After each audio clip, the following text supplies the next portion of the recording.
Sa mundong ito, ang mga lalaki at babae ay magkasamang naninirahan, nagbabahagi ng iisang banyo at shower ng walang anumang dingding o kurtina. Hindi ito isang bilangguan. Ito ang realidad 100 taon na ang lumipas nang ang kapaligiran ng mundo ay tuluyang lumala at ang kalikasan ay gumuho. Ang iilang taong nakaligtas ay nagsama-sama at bumuo ng isang bagong mundo. Sa malaking lungsod na ito, lahat ay nahahati sa iba't ibang grupo. Ang unang grupo ay ang mga scholar na nagtatrabaho gamit ang kanilang isipan at makabagong teknolohiya at kaalaman. Ang pangalawang grupo ay ang mga manggagawang nagtatrabaho sa bukid at napakatapat. Ang ikatlong grupo ay ang mga tapat na hindi kailanman nagsinungaling at nagpapanatili ng hustisya sa lungsod. Ang ikaapat na grupo ay ang mga matapang na nagpoprotekta sa lungsod. At ang ikalimang grupo ay ang mga selfless na tumulong sa iba nang walang inaasahan na kapalit.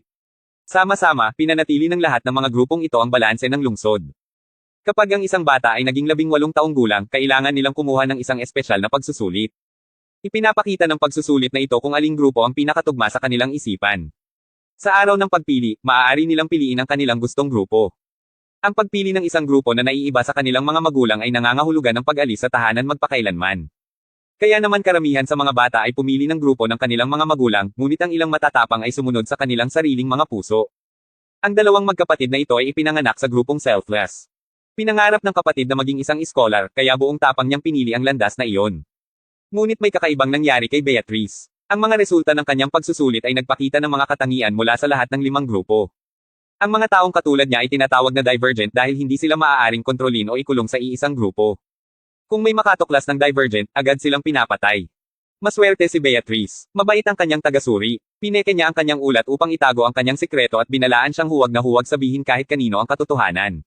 Sa araw ng pagpili, nagpumigla si Beatrice sa kanyang sarili, ngunit sa huli ay sinunod niya ang kanyang puso at pinili ang matapang na grupo.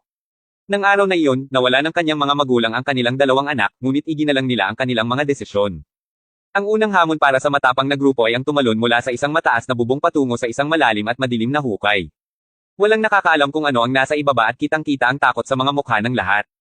Matapang na humakbang si Beatrice, huminto sandali at pagkatapos ay tumalon. Isang lambat ang ligtas na sumalo sa kanya. Habang naghahabol siya ng hininga, may humila sa kanya pababa. Si For iyon, ang kanyang tagapagsanay. Humanga si For sa katapangan ni Beatrice. Bumaba rin ang iba pang mga tao. Hinati niya sila sa 2 grupo.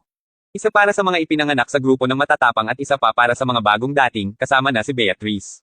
Personal na sinanay ni For ang mga bagong dating. Pagkatapos nito, dinala ang lahat sa hostel kung saan bukas ang mga banyo at palikuran. Pagkalipas ng 1 linggo, nagsimula ang kompetisyon. Naglaban-laban ang 2 grupo.